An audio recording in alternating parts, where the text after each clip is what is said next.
After watching a video I made titled Zakir Naik is a Joke, Bob Ross commented, "Is this acting in love towards your enemies or being beyond reproach? Keeping your mouth free from slander to call someone a joke and make fun of your opponents? Would Christ behave this way?"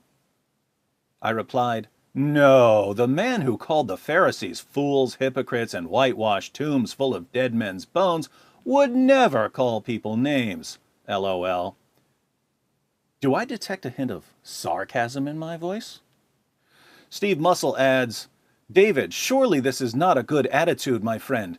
The only way forward with Muslims is to love them, do not ridicule them. I hope you are hearing that I'm saying this in love. I'm convinced that ridiculing Muslims will not win them. Bless you, Steve from London." And I replied, "Odd how reality so rarely lines up with what Western Christians call the only way forward." Now, the complaint here is that I called Zakir Naik a joke. Why did I call Zakir Naik a joke? Because he's managed to convince Muslims that he's a champion debater who's taken down Christianity's top apologists when he's never faced a single experienced Christian debater. Not one. The fact that his career is based on portraying himself as something that he's not makes him a fraud.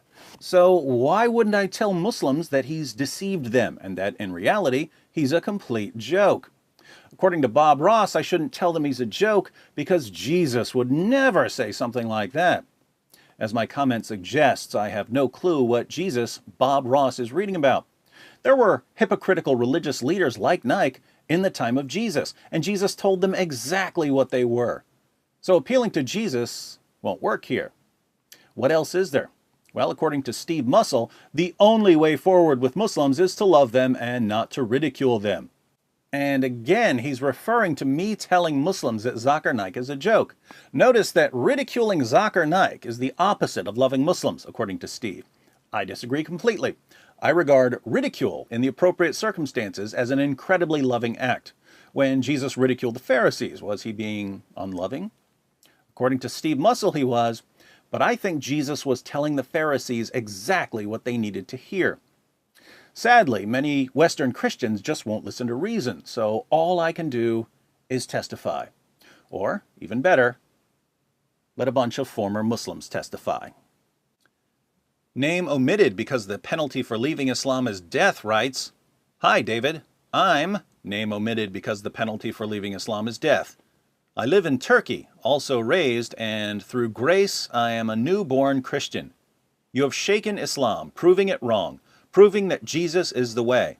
I would love to save my family and friends and all of Turkey so that they may be born again. I want to give you a salutation of respect and thankfulness. Without you, I would still be lost in the darkness of Islam. But through grace and through your preaching, I am born again. Thank you so, so much, my wonderful friend." Name omitted because the penalty for leaving Islam is death writes, "David, I'm sure you're familiar with me by now. You've commented on my previous comments on a few of your videos, but it didn't go that well.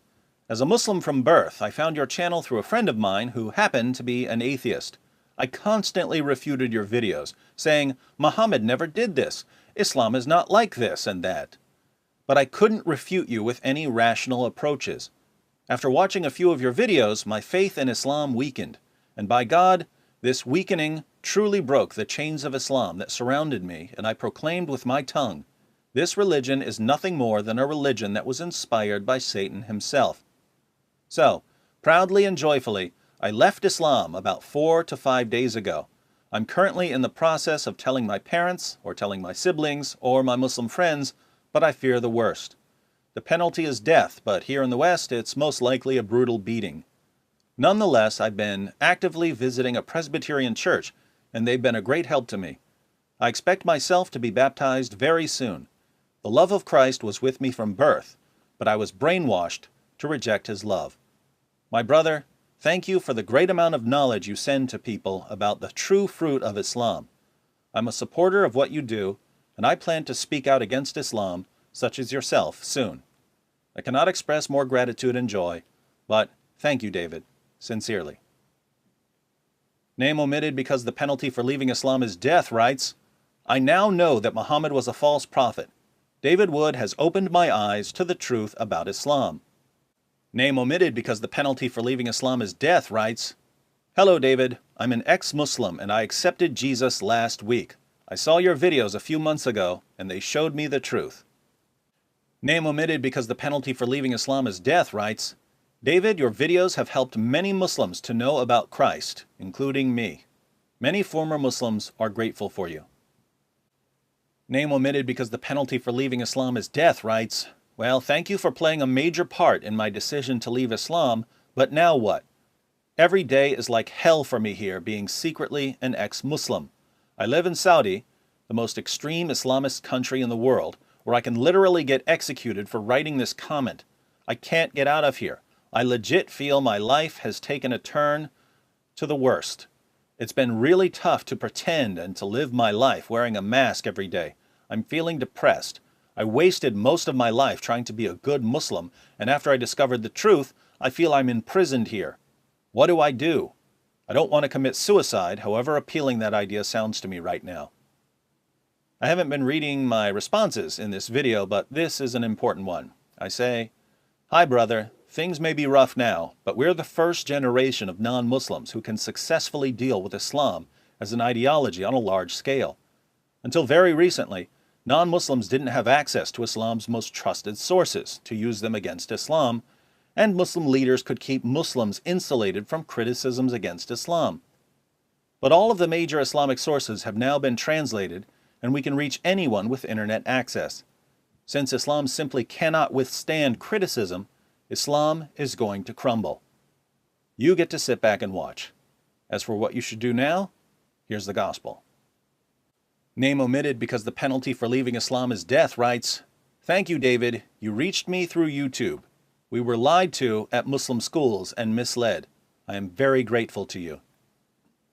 Name omitted because the penalty for leaving Islam is death writes, I always watched Zakir Naik videos.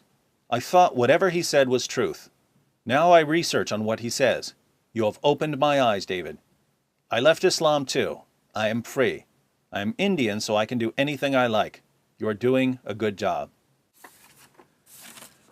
Name omitted because the penalty for leaving Islam is death writes, Thank you, David, for helping me leave Islam. For a long time I wanted to know why are so many Muslim countries so horrible and backwards? Why do so many Muslims marry their cousins? Why do so many Muslims turn to violence? Everything started to make sense when I realized Islam is incredibly wrong. I'm thinking about converting to Christianity. Once again, keep up the good work, David. Name omitted because the penalty for leaving Islam is death writes, Hello, David. I grant that you get messages like this daily, but I would like to show my appreciation to you. I'm an ex-Muslim. I left Islam in February of this year.